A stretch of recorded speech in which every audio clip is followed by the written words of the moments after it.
Sin caos no puede haber cambio, y sin cambio no hay evolución. Juntos exploraremos cómo transformar la incertidumbre, el dolor y la incomodidad en la magia que intuitivamente sabemos que es posible para nuestras vidas. Yo soy Aislinn Derbez y creo que los mejores regalos que puedes darte son espacios para conectarte, sentir y reflexionar.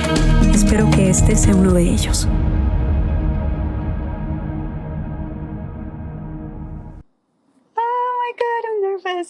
Oh, stop. Thank you for coming over. No, thank you for receiving me here at your home. I'm really excited because I am a huge fan, and I'm not embarrassed about saying it, but I'm really a big fan. And I think the first time I saw you was actually in a TED Talk. And it was extremely surprising and like heart-opening and warming to hear you talk about men like that. I think it's something that we really need and miss right now in our culture. So, yeah, I was impressed. I started following you, and I became a huge fan of all your style, your way of life, your family, the way you see the world. And I think it's very beautiful. I didn't met you as a director or as an actor. I met you through that, and I met you through social media, and I fell in love with your way of life. And then I saw your movies, and they were mind-blowing. So I was like, what the fuck? This guy is like everything. It's so special and so beautiful. Very sweet of you. Yeah. How cool, by the way, that we really officially met during such an interesting time, because it was right as the pandemic hit. Yep. And I started to go live on my Instagram because I just had this feeling that people at nighttime were really struggling even more because like there's something that happens at night. I know for me in my lowest points in my life, nighttime was always the hardest. Yeah. And so I would go live. I went live every night for like 40 nights. And I followed those lives. And I started I didn't know what I was doing. I just started adding people on. And one of the nights I added you. And it was funny because my followers jumped up and I was like, what just happened? And then all the comments were like, do you know who that is? Do you know who that is? She's famous. Oh my God. And I was like, I had no idea what I was doing. I was just talking to people. And then everybody started commenting, freaking out. So as it turns out, we have some of the same fans and followers. Yeah.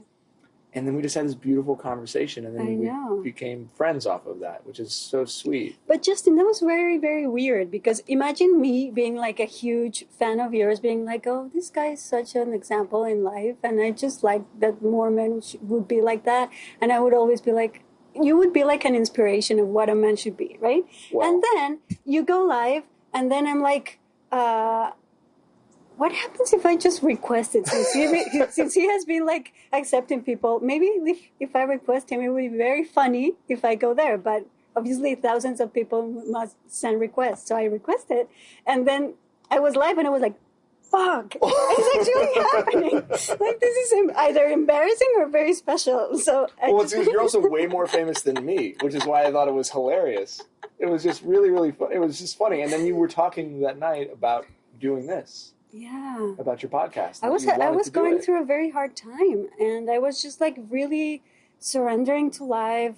My heart was kind of broken, very broken actually, and I was just feeling like really deep surrender in life, and it was a very special moment meeting you that. I remember it like it was so funny. I remember like it was yesterday, because I was sitting right there. I showed you when you walked in, and it was one of those moments where you feel like there's something bigger there. Mm-hmm. Like as soon as, because there's been a few times in my life where I'll like walk into a situation and I'll know in the moment that I'm in that situation, not for that moment, but for something else. And it was one of those moments I could just feel, because like your energy was you were so calm and so kind, and you were so vulnerable and open about what you were dealing with. Yeah. And I was like, who is this person? And then of course I learned all about you, and I was embarrassed that I didn't know. But it was just really sweet. So it's just so nice to like be here. I know. 6 months later. you know? I know. We're still in a pandemic. We are. People are it's still crazy. hurting. And we thought it was going to be short, and it wasn't. It's not.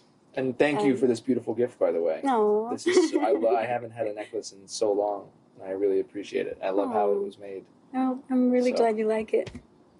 So yeah, I just wanted to ask you some. Yeah, let's dig in. What do you want to talk about? Some things that I'm curious about. How you have come up with this amazing way of living and that you portray. I admire you a lot, and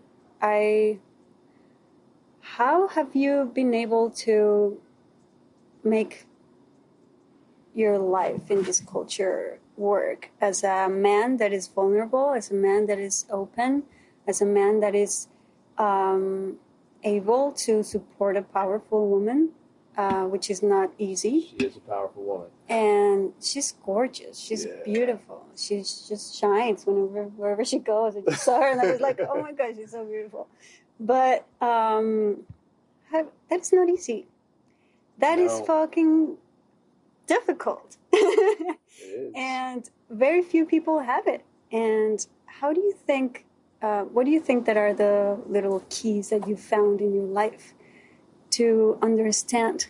And this is an outcome of all those learnings. But I really want to know about those learnings. First of all, I've been asked that question. Yeah. First of all, I thank you for thinking that I have something figured out, because I don't. It sounds cliche, but it comes back. The first thing that comes to mind is it comes back to faith, right? It comes back to what do you believe in? Mm-hmm. I feel like unless you have some sort of belief, it could even be a belief in non-belief. Mm-hmm. You have to build your life off of a foundation. True. Anything in life, right? Your marriage, you need a foundation. Your acting career, you need a foundation, right?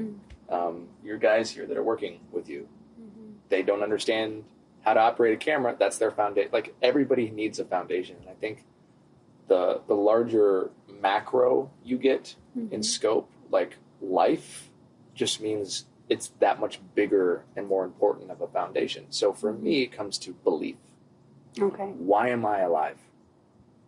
Why am I here on this planet? What is the purpose of life? Like, these are the big, huge questions that I think govern and guide every single thing we do. I'm a filmmaker, right? So you think about, okay, I go make a movie, I have a script, right? That script tells me, like, what my boundaries are, right? Sure, I'm not going to follow everything perfectly in script, but I know there's a beginning, middle, and an end. I know that the scenes have a beginning, middle, and an end. I know that there's an arc, and it's my job to figure out then how to build and create this film, this moving piece of art within these constraints. Life is the same way.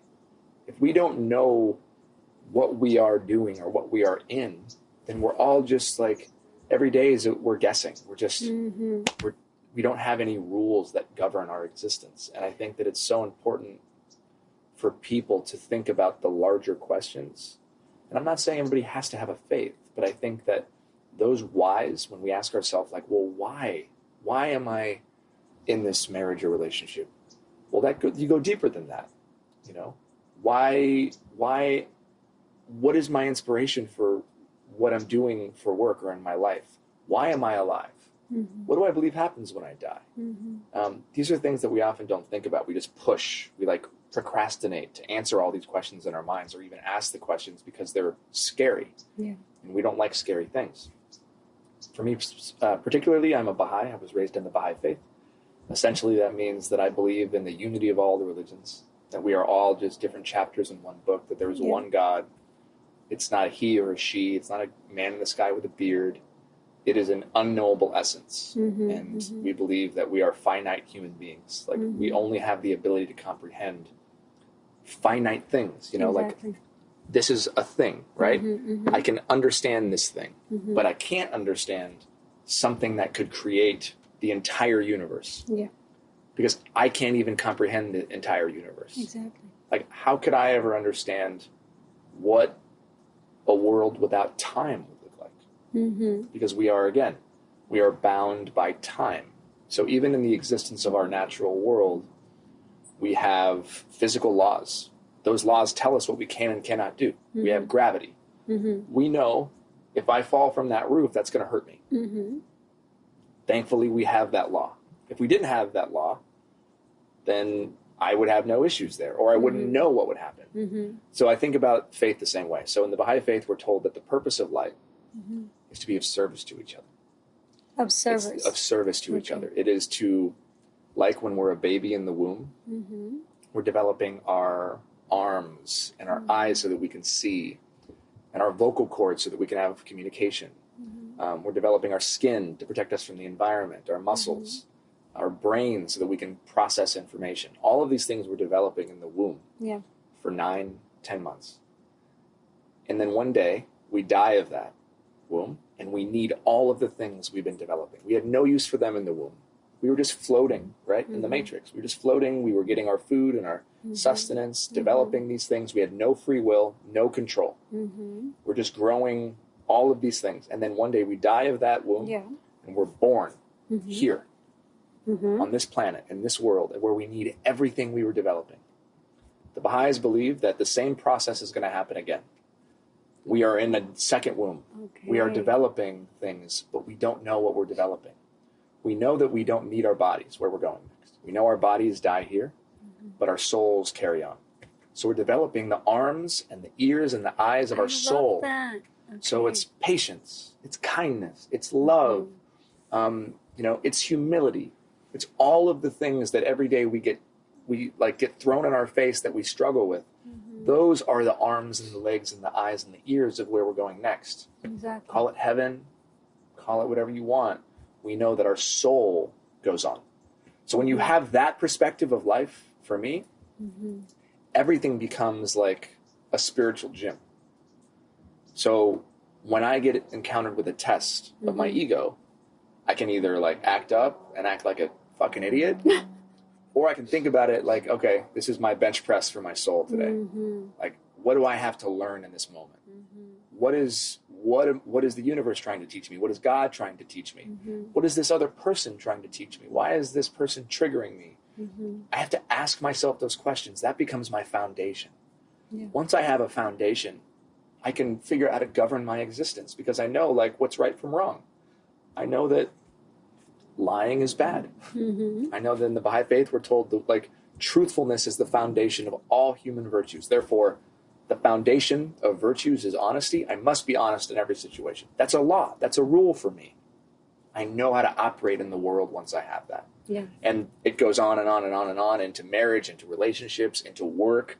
And you fuck up, and then you mess up, and then you be like, oh, what can I learn from that? So to answer your question in the end, I'm trying. I have a set of laws that I kind of govern myself by, which are bigger than me, which are larger than, I'm very small in those laws. And then I just try to figure out how to do my best and how to follow them. Just like when I go do a workout in the gym, right? I might not do everything. It might not be perfect, but at least I went in there and I worked out. I love that. I really want to know more about it. That's sorry. That was like a 10-minute answer to your question. No, I love it. And the audience is like, no, not at all. I really want to learn more about that, because I think that I actually believe absolutely everything that you already said by intuition and by the things that I've been discovering through my experiences in life. And it's very beautiful to see that actually, like, you're in this knowledge that actually explains a little bit better all these things that I think I believe in. So many people have, we're here, all of us we all have such similar beliefs, but we separate our beliefs because of these walls we put up around, like, naming them. It's like, we can't let the names veil our connection, right? So it's like, okay, one person believes this is who their God is. One person believes this is who their God is. But does that mean they don't agree? Or does that mean that we're calling it different things? Does that mean we shouldn't love each other? Does that mean we shouldn't get along with each other? Does that mean I shouldn't be able to hear what you believe in or what you have to say just because I call it something else? These are the fake walls that we put up all over the world. Yeah. So we just got to tear them down. That's amazing. And tell me something, because I think 2020 has been really, really challenging for most humans. I think it has been a really crazy year, not only because of the pandemic and everything that happened, but also because it really completely moved everything inside us and really showed us what it's not working. Yeah. And showed us a lot of things that we were stuck in and that we were just trying to like put under the carpet, and now it is like exploding in front of our faces. Exactly. And I would like to know, because anyone that sees your Instagram or anyone that sees your social media life or things about what your life is, they just think that it's perfect, that you have the dream life that everybody wants, kind of. And I guess it's not like that. And I would like to know a little bit deeper, because also this podcast is for that, because a lot of people used to think that I had this perfect life with this perfect family and this perfect everything, that I have everything in my life. And this podcast was a little bit like this, like opening the Pandora box and being like, not at all. Yeah. There's a lot of issues and things. It's so important to do that. Yeah. So I loved doing that. I think people really appreciated it. So I want to ask you too, like, what do you think that has been like the most challenging moments? Well, what's funny is I hope that my social media also shows the real parts of it. It's not. I really try to not show the highlight reels of my life, like only the good. It does, but you're so conscious about everything that it's like, wow. Even if he has problems, he knows how to solve it, and he's there. And so the truth is, all of us, every human being on this planet, struggles with something, multiple things. Life, in many ways, is about making peace with suffering. Like, nobody promised us happiness. Yeah. Like, nobody. I don't believe, like, God didn't say, like, hey, I'm going to give you this life, and I'm going to give you all the barriers and the difficult things that are going to be your tests, and then say, like, but I want you to be happy only. No, that's not what it is. It's like, that's like me building my gym and not putting any weights in it. And just saying, like, yeah, go work out. With what? Like, there's no weights in it. You need resistance to grow, right? So for me, I mean, it's been so much. One of the things I struggle the most with, and I've talked about this, is the illusion of balance. It's like this illusion. Like, people write books about how you can have balance, or how you can do this and do that and do this and have time for everything and have time for your kids. And it's all bullshit. It's all bullshit. I get asked that question so many times. It's like, oh, you can have balance. Because you can't be a great father, a great husband, a great friend, a great son, a great brother, a great boss, a great, I'm just speaking for myself, a great filmmaker, a great actor, a great, like, you can't be great at everything without dropping balls here and there. It's impossible. Unless you want to have a very simple, quiet life, which there's nothing wrong with that. You can go work your 9-to-5 job, and you can be great at your job, and then you come home and you can be great with your wife and your kids. However, what about being a great human and having a relationship with God? What about making sure you say your prayers all the time, and you're meditating, and you're doing all the things that your soul wants you to do? All of us have dreams. We have dreams beyond what we are currently living in, right? You, to most of your audience, have everything you would ever need. You're super famous, you're beautiful, you have money, you have your kids. Yes, you were in a relationship that's not there anymore, but to most people, they're like, oh, she'll find somebody else. But you have dreams. You've even told me about some of them before we started, beyond what you already have. How do you do it all? I'm going crazy. We can't. A little bit. Because we can't. Yeah. So life then becomes about what we prioritize, right? And I suck at prioritizing. Why? I suck at it because I feel like I'm listening a little bit to myself here. It's very interesting. I suck at it because I have a harder time, because I'm so future driven, that I have a harder time being focused in the present. Same. And the most important thing is the present. It's not the future. Now, of course, folks like us, like we, because of maybe how our brains are wired, we tend to maybe take more risks or be successful because we can see where things are going. Yeah. But I would rather be less successful as an entrepreneur or as a public figure and be more successful as a father and a parent and a husband. Yeah. And that requires my presence, right? It's the idea of like the greatest gift is my presence, like the greatest present is my presence. And I've really been struggling with that. There's a few things. One is you have your phone. You have your social media, which of course you know is part of work, right? If you didn't have all of your followers, you wouldn't have anybody to send this podcast to. It's part of the office. You have your beautiful business, right? Use social media for that. You're an actress. You're like in the same position. We have social media, but social media is also built to addict us. Yeah. It's a dopamine trigger response that gets us like curious. It's random reward theory. We don't know what we're going to get when we scroll, we like, we get validation when somebody likes our post. All of these things happen and it's just screwing with our brains. Yeah. You add that in to trying to like figure out how to be a successful parent and a friend, it's like, crazy. you know, and then you're checking your Instagram or you want to see how many likes something gets. And then you don't know if that, you know, and then that didn't get as many likes. And then there's a little thing in the back of your brain that even makes you question, like, should I do something different? All of those things, that's like a computer running 24/7. And they have this thing where you have to defragment a hard drive sometimes, where it's basically like tearing, like the inside tears it apart and it reorganizes it so that it can run faster. We all have to do that for our brains.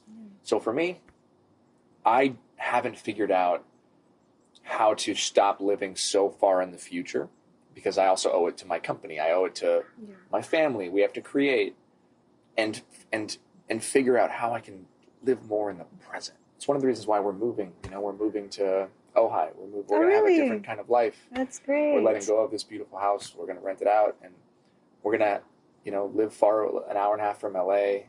You know, and the internet's not going to be as good, and we're going to have amazing. We're going to have a lot of space and maybe some animals for our kids. And then, you know, my hope is that I can see the mountains and feel smaller and feel less like this anxiety and this urge that I have to create or become relevant or all the stupid shit that we do, and see how small I am and how beautiful this world is and how gorgeous it is, and recognize that my place in it isn't just to create impact or to create movies and things. It's also to create children who love and who appreciate the world and who can treat people with kindness, and then who then can grow up and become beneficial citizens to humanity. So I struggle with that, but I think everybody does. Because you and Emily look like a very solid relationship, and of course it's a relationship that most people would love to have. We look at you guys and it's like, oh my God, they looks very like together. They look like a really good teamwork, and they look like they really still like each other after many years. You look like you're raising really conscious kids. You look like you still give time to yourselves, individually, but also like together. But I don't know, how does that work in your real life? Is that? I mean, what do you think? The things you said are true, but multiple things can be true. Yep. We do like each other and love each other, but it comes from work. Yeah. Like relationships require so much work. So many of us have been raised with this false idea that you're supposed to be happy all the time. Yeah. That relationships are just about like being happy. Like we hear all the time, like, oh, well, if you're not happy, then leave. Yeah. That's stupid. If you're being emotionally abused and like, you know, you're in danger, or you're with someone who's a manipulating blah blah blah, leave. Exactly. But you don't leave because you're not happy, because two people are responsible for happiness. Yeah. You're responsible for your happiness in a relationship, and I'm responsible for my happiness. Yeah. And together we're responsible for our happiness. But we so often enter these relationships thinking that the other person is going to make us happy. True. And that is a recipe for disaster. Yeah. That's why divorces happening everywhere, all the time. everywhere you look, all the time. You see people that look happy, and then the next week they get a divorce. Exactly. Right? And then you go back, and I've been doing this. I've been really curious. Every time I hear about someone in my life or someone in the entertainment business getting a divorce, I always go and look at what they post and what they talk about. It's always the same thing. What? Happy. They show the happy. They show the highlight reels.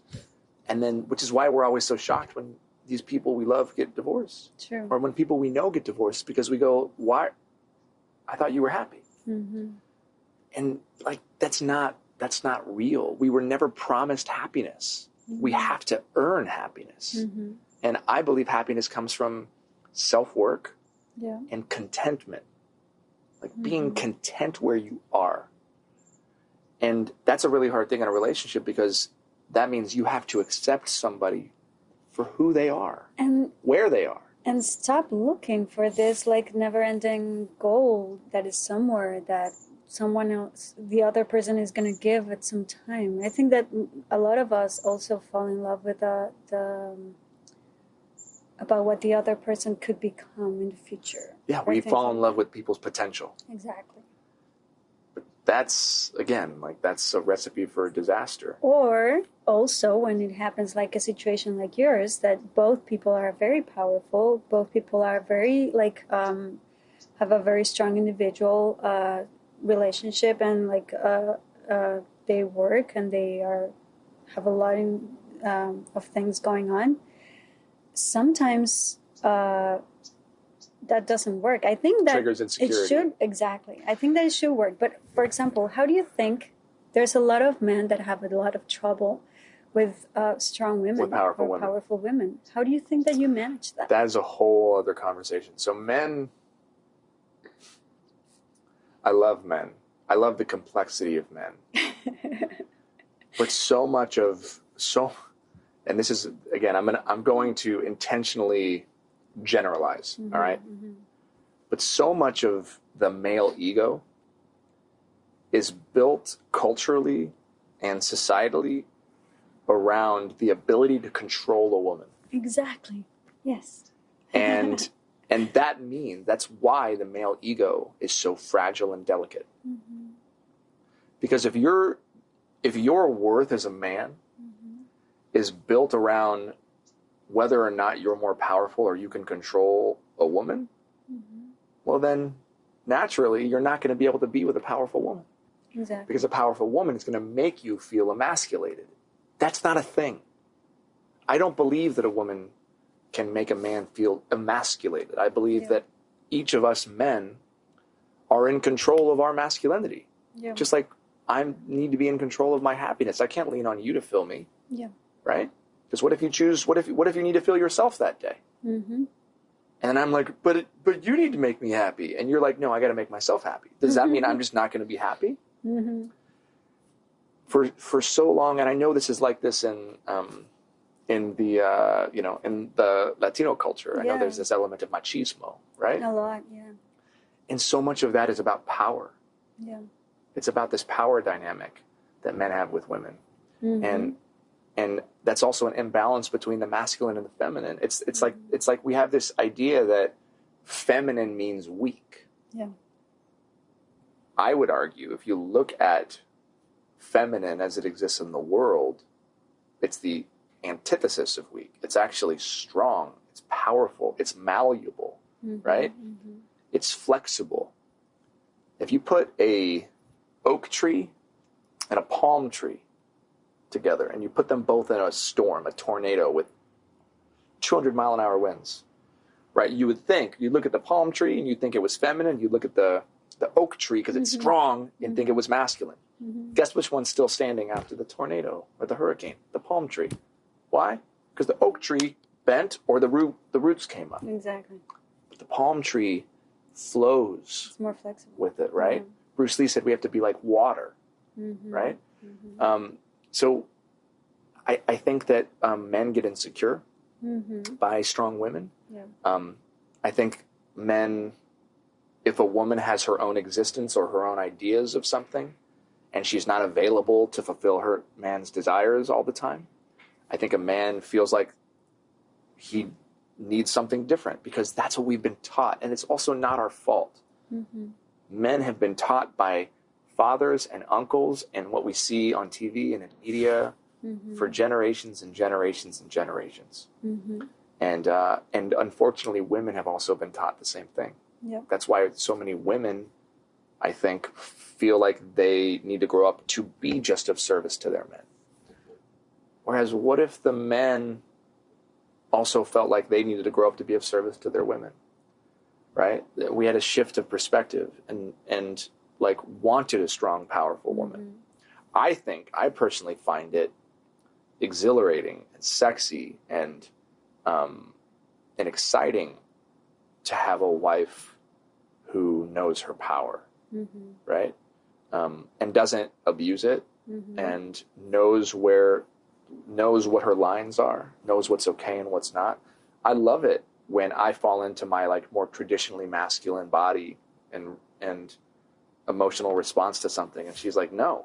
She's like, no, that's not okay. And I'm like, what do you mean that's not okay? And we get into a little argument, and then she just challenges me, and I'm like, oh shit, you're right, that's not okay. I find that so sexy. And I honestly think a lot of men would if they allowed themselves the chance to. We don't like being called on our bullshit.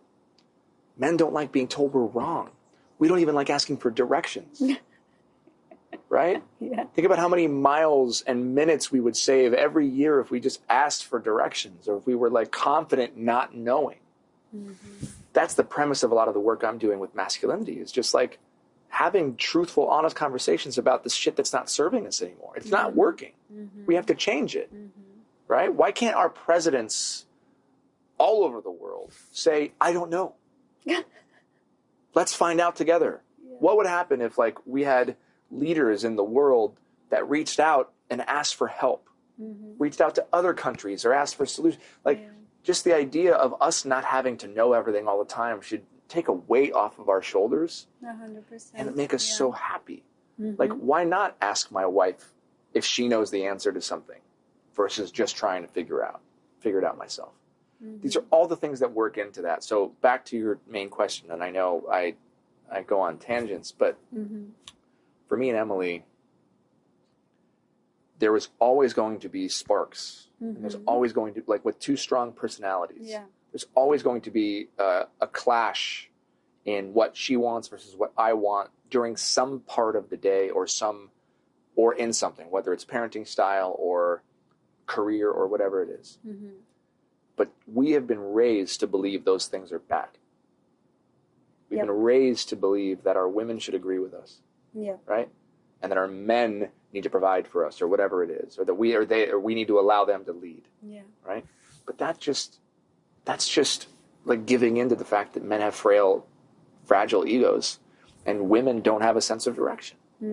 When in reality, if we would allow ourselves to work with each other and that spark, instead of it being a bad thing, what if that spark actually lit a fire in the relationship and created more intimacy and connection and sexual attraction, right?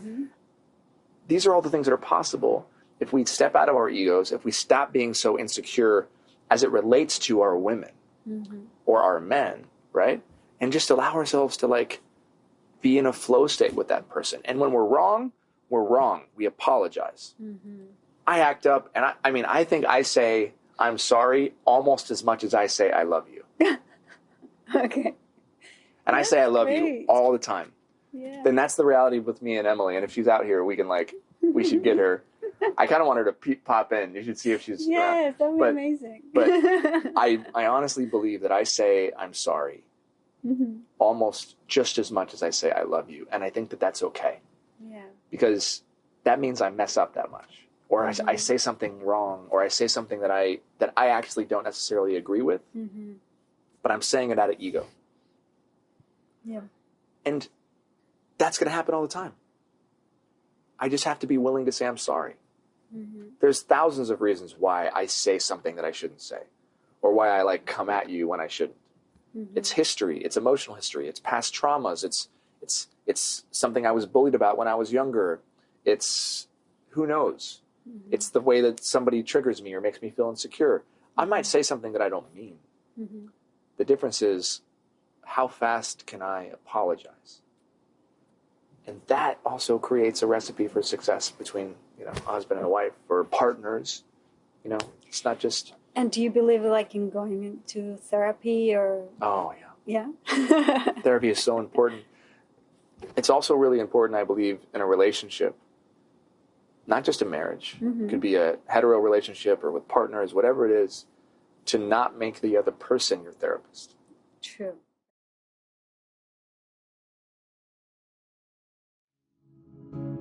Ojalá que hayas disfrutado este episodio. Y recuerda que en nuestra página web, lamagia-delcaos.com, puedes encontrar mucha más información de estos temas y de nuestros invitados. Tenemos blog, tienda en línea y material exclusivo para los que se suscriban. Síguenos en todas las redes sociales como @lamagiadelcaos. Gracias por darte este espacio con nosotros.